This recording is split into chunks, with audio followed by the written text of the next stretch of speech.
This is the story of living simply in Sicily.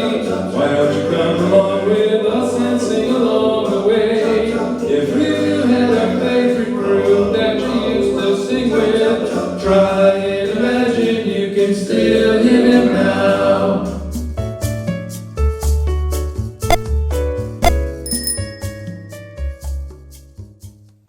Hi, I'm Gigi. And I'm Jeff. And we're living simply in Sicily. Thanks for joining us today. Because we're under lockdown again here in Italy and we can't travel, we thought we would take you with us around the world to different countries where we have wonderful friends. We wanted to share their experiences over the past year of living under this pandemic. We have friends around the world, several of them, that were kind enough to answer these 4 questions about the experiences they've had personally in the countries that they're in with COVID. And the 4 questions are as follows. In your country in the past year, have you had lockdowns such as the red zones, etc.? And please define what that includes. And how have COVID restrictions or non-restrictions affected your daily life, including job, travel, that type of thing? What have you done under lockdown to cope with the situation? And what, if any, positive outcomes have you had and have been able to appreciate? Those are good questions. Have you ever wondered about those? So, honey, what countries are the people, our friends, what countries are they in? Well, we have one from USA, Stacy, and we have Sicily, Cinzia, Alfio and Carmela from Bulgaria. Some wonderful experiences, ready to go. Roll the tape.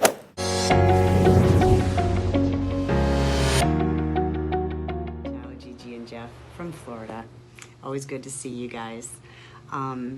COVID, yes, alive and well in Florida. The state of Florida alone has almost 2 million cases to date since last year. We live in a county where there's not as many people. We have about a little over 197,000 residents with a 2.10% growth rate. So yes, we are a growing community, but our numbers are not going to be as high as, say, like Miami-Dade area, Tampa, Orlando, Tallahassee. Those are bigger towns. We have had to date about 385 deaths, which doesn't sound like much. But again, it's all relative when you look at the numbers. Restrictions don't exist, really. I mean, at first they did. If you guys remember, because you were here when that first hit, the grocery stores had abbreviated their hours. Restaurants abbreviated their hours. Restaurants were not allowed to have dine-in. It was takeout or delivery only. But that didn't last very long. You know, for a while there, the grocery stores they would open an hour early for senior citizens to come in and be able to shop without everybody breathing down on them, but that doesn't exist anymore. And in fact, I don't remember that lasting that long. And even at that, you didn't have to line up in too many places. Certain places did, but most places you just walk in like it was any other day. So they weren't, queuing up outside and going in batches. It was everybody could go in at once. Oh my goodness. The toilet paper shortage of 2020. That was crazy. I remember digging in the console and the glove box of my car looking for those abandoned napkins from my drive-through runs. They were the hero of the day. There was a time period there where they were putting a limit on how many packages of meat you could buy at once. Flour. Gigi, do you remember not being able to find flour? Flour. She needed to make bread, and if you've never had Gigi's bread, you would understand what a tragedy that is. She is famous for it, even in Sicily. So yeah, there was that. But everything's kind of just resumed this normal pace and pattern, and there's no real restrictions. They instead will use words like avoid, consider, resist. They're making suggestions versus hardcore, this is the law and here's how you're going to do it. Do people wear masks? Not, I mean, they do. Some do. Of course, I know I do, but some do, some don't. And nobody's enforcing it. You'll see signs saying, please wear a mask when you come into our store, but nobody's enforcing it really. So really, it's just down to you as an individual to make good choices, things that are going to protect yourself, your family, and to be a responsible member of the community. As what I've been doing, I stopped working, like seriously, maybe a month and a half pre-COVID. I had quit my job. It's so funny.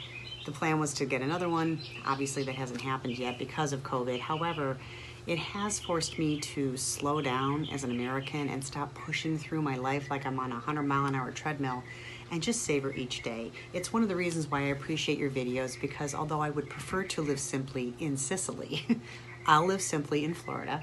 It does help you to learn how to, sort of clean out the superfluous things in your life and just appreciate each day and take all that stress off of you. So I think it's been a good lesson. 2020 has been a good lesson for that. It's also helped me to stay better in touch with friends and family via video conferencing, telephone calls, letters to the community, people in our community, just to try to help encourage them, scripturally and emotionally, lend some support. So those are the things I've been doing. And I made butter last year. I learned to make butter. That's pretty cool. All those things probably would not have happened if this pandemic had not hit. So there were challenges and struggles, but there's also good things that can come out of it too if you're looking for it. So love you guys. Ciao. Hi Gigi. Hi Jeff. My name is Cinzia and I'm Italian. I come from an island in the south of Italy called Sicily. Last year, the 21st of February, we had the first case of coronavirus up in the north. The 10th of March, the entire country had to close down. We were on a total lockdown. That meant only supermarkets and pharmacies were open. And you can imagine, outside of the shop, long queues. It was a mess. Also, since then, wearing masks have been mandatory. After the first wave, in summertime, the government decided to open up a little bit, to lift up some restrictions. But then, October, November again, numbers of people that got infected have been going up. And since November, the country has been divided in 3 different colors: red, orange, and yellow, which means different type of restrictions and different curfew times.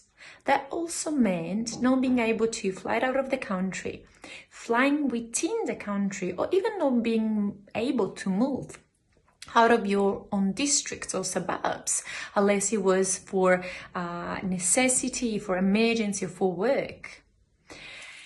This pandemic had an impact in the life of everybody.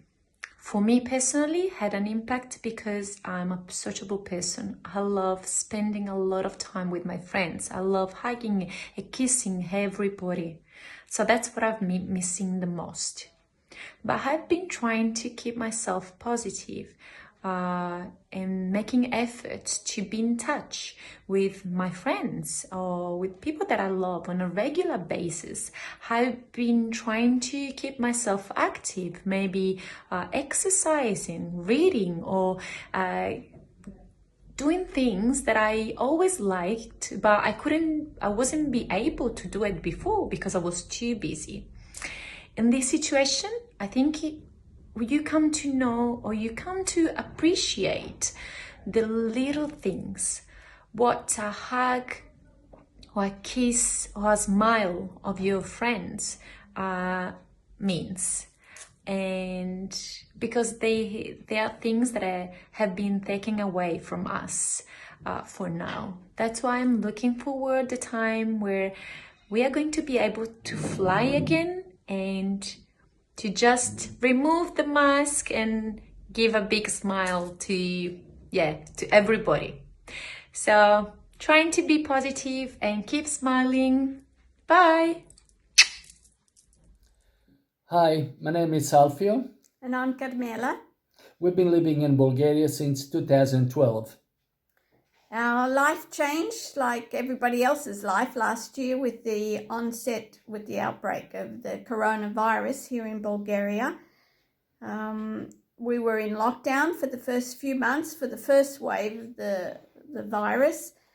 That meant that shopping malls and restaurants were closed down, the gyms also. We were able to do our grocery shopping, but there was a certain time when the over 60s could go and do their shopping. And for a while, we even had to line up outside the store. There was a period of time where there were queues outside because they were only allowing a few people at a time. The COVID in Bulgaria just in the year, this 1 year, there's been over 11,000 deaths and 278,000 cases. This year, the state of emergency has been extended just a couple of months ago to April the 30th of 2021. If you want to have a vaccine, it's not a problem. We can go to any clinic here and we can choose which one we prefer, the Pfizer or Moderna or AstraZeneca. There's no problem with that. The only problem still is that quite few people don't wear a mask when on the street. But to go to any building, the mask is a mandate. They have to wear masks all the time. So in that, we are very fortunate that we are in one way or the other protected. There have been no restriction to travel all around Bulgaria. There are beautiful places here in Bulgaria with mineral springs that you can go to and you can enjoy. But at the moment, it's not recommended because where there's a lot of people, there might be a danger. So how we have spent our time? Well, we have experimented with new recipes. We have learned to make bread and also to look after my beautiful orchids that you can see, enjoy seeing it. So currently in Italy, we're in the orange zone, which is a lockdown, and I guess red zone on the weekends. It's kind of hard to keep track of it. It is. But, it changes weekly. Well, we're locked down or semi-locked down until April 6th. Yeah, we are. We're thankful for all of our friends and followers. Please subscribe to our channel. Yes. It's really easy to do so. It doesn't cost anything and it really helps us. So thank you so much for joining us. We hope you enjoyed the program. We hope you were encouraged, and we hope wherever you're living during this pandemic that you're safe and healthy. So thank you to all of those who participated. We appreciate and love you all. Ciao. Ciao, ciao.